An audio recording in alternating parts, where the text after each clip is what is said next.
Hi, I'm Dr. Mike Barrows, and I'd like to talk to you today about a spiritual discipline that also has tons of health benefits.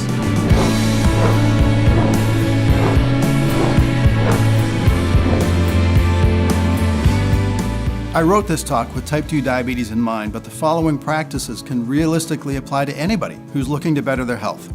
Now, I, along with many others, have been able to cure diabetes and stop medications by following these steps. There are some references that I strongly recommend you read before starting. Also, if you're taking medications for diabetes, you must closely monitor your blood sugar and coordinate with your doctor. I suggest that we stop focusing on just blood sugar. Diabetes is primarily a problem with too much insulin. Now, the treatments target blood sugar, and initially they usually work really well.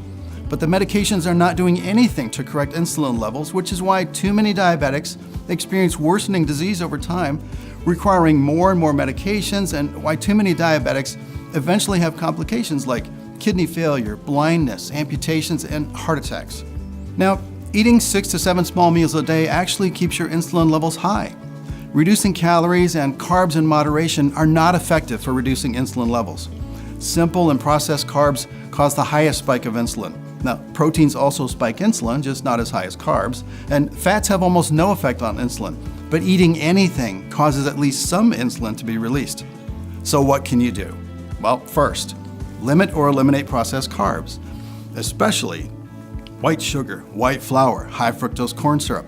Second, stop snacking between meals. Third, increase healthy fats, whole eggs, real butter, avocados, olive oil, and other healthy fats and oils. This does not include vegetable oils or canola oil. Also recommend you get the insulin index online, not the glycemic index, to see how foods affect insulin release. Lastly, and this is by far the most effective, start practicing intermittent fasting. Fasting, which is a spiritual discipline, is not starving and it's not a diet. It's simply not eating. And the body responds to fasting in a completely different way than it does to merely reducing calories. Now, fasting isn't that difficult physically, but it might be mentally challenging initially. With practice, however, it becomes easier and almost second nature. Now, there are as many ways to fast as there are people, so it means finding a schedule that works best for you. But over time, it will correct your fasting insulin levels, it'll restore insulin sensitivity, and it will reverse diabetes. Please be cautious though. Because this is so powerful, you must be careful if you're taking medications for diabetes or high blood pressure. You can risk dangerously low blood sugar and low blood pressure. Done properly though, fasting can correct your insulin levels in as little as a few months.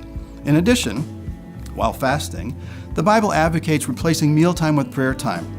Now, while spiritual fasting is different than fasting for health reasons, building in a time to focus on prayer is an added benefit. As insulin levels drop to normal, many other problems might be helped, like obesity, high blood pressure, high triglycerides, high LDL, low HDL, excess belly fat, and the list goes on.